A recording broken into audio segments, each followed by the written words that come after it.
Assalamualaikum warahmatullahi wabarakatuh. Saya Ahmad Sholih Firdaus. Saya akan menceritakan kisah Sunan Kalijaga melawan Prabu Siliwangi. Bagaimana kisah Sunan Kalijaga melawan Prabu Siliwangi? Ini dia.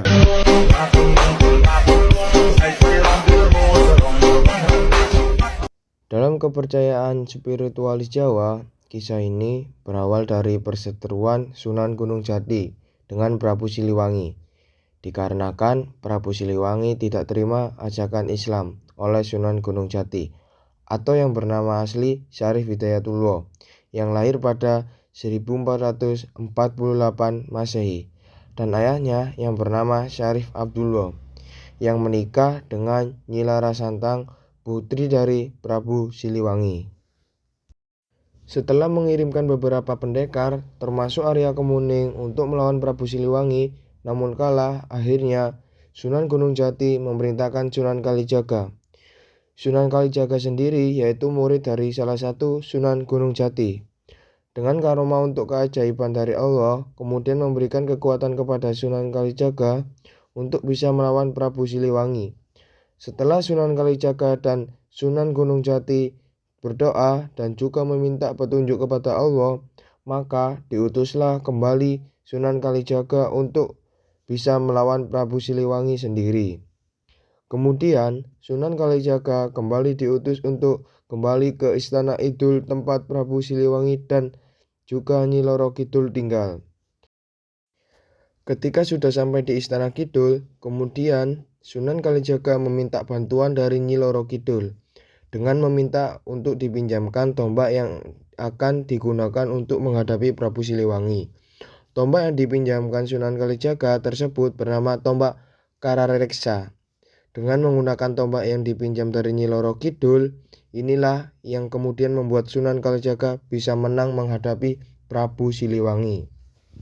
Ini juga kemudian menjadi salah satu dari beberapa bagian penting cerita Prabu Siliwangi dan Nyi Loro Kidul yang banyak orang kenang, terutama untuk orang Jawa khususnya.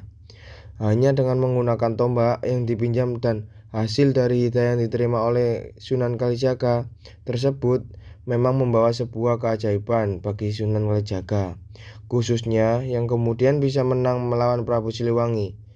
Yang banyak orang tahu memang sangat sulit dikalahkan karena Prabu Siliwangi pandai dalam menyusun strategi untuk mengalahkan musuhnya dengan mudah.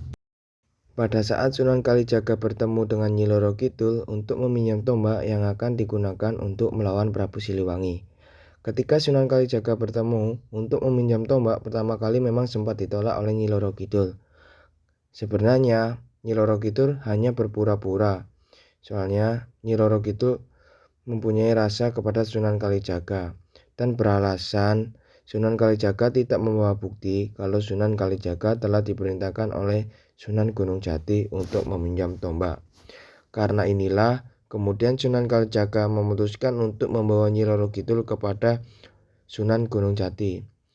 Setelah bertemu dengan Sunan Gunung Jati, Nyi Loro Kidul merasa sedikit malu karena Sunan Gunung Jati ternyata juga bisa membaca apa yang dipikirkannya. Kemudian Sunan Gunung Jati meminta Nyi Loro Kidul untuk meminjamkan tombak pusakanya kepada Sunan Kalijaga. Karena itu merupakan satu-satunya jalan untuk mengalahkan Prabu Siliwangi. Pusakanya yang dimiliki yaitu tombak hanya akan diserahkan dan diberikan kepada suaminya. Atas alasan inilah yang kemudian membuat Sunan Gunung Jati meminta Sunan Kalijaga untuk menikah saja dengan Nyi Loro Kidul. Dengan memberikan nasihat kepada Sunan Kalijaga, akhirnya Nyi Loro Kidul dan Sunan Kalijaga pun menikah. Pernikahan atas Sunan Kalijaga dan Nyi Loro Kidul memang disetujui oleh Sunan Kalijaga sendiri pada kisah Prabu Siliwangi dan Nyi Loro Kidul. Namun mulanya memang dari pihak Nyi Loro Kidul tidak setuju untuk menikah dengan Sunan Kalijaga. Nyi Loro Kidul berpendapat kalau dia tidak mau menikah dengan Sunan Kalijaga yang sama sekali tidak mencintai Nyi Loro Kidul dan akhirnya mempertanyakan kesetiaan Sunan Kalijaga atas dirinya. Untuk menguji kesetiaan dari Sunan Kalijaga, maka Nyi Roro Kidul meminta mahar Sunan Kalijaga mencarikan tasbih Kecubung Wulung yang hanya bisa ditemukan dan didapatkan di tepian Laut Merah. Saat mencari tasbih Kecubung Wulung, Sang Sunan melakukan tapa tafakur dengan meminta satu keajaiban dari Allah, maka Sunan Kalijaga pun meminta bantuan juga dari 3 makhluk halus untuk membantunya mencarikan tasbih yang diminta oleh Nyi Roro Kidul. Ketiga makhluk halus inilah yang kemudian mencari tasbih tersebut ke Laut Merah untuk menemukannya. Untuk selanjutnya diserahkan kepada Sunan Kalijaga. Karena Sunan Kalijaga sudah mendapatkan tasbih Kecubung Wulung, maka secepatnya memang Sunan Kalijaga menghadap untuk bertemu Nyi Roro Kidul dan juga Sunan Gunung Jati. Karena memang pertempuran antara Sunan Kalijaga dan juga Prabu Siliwangi harus dilakukan secepatnya, maka Sunan Kalijaga pun juga harus bertemu dan memberikan apa yang diinginkan Nyi Roro Kidul tersebut secepatnya juga. Ketika akan memberikan tasbih yang diinginkan Nyi Roro Kidul, Sunan Kalijaga didampingi 40 orang rombongan menemani sampai ke pantai selatan. Kedatangan Sunan Kalijaga ini ternyata sudah diketahui oleh Nyi Roro Kidul, yang ternyata juga sudah mempersiapkan dirinya supaya cantik saat bertemu Sunan Kalijaga.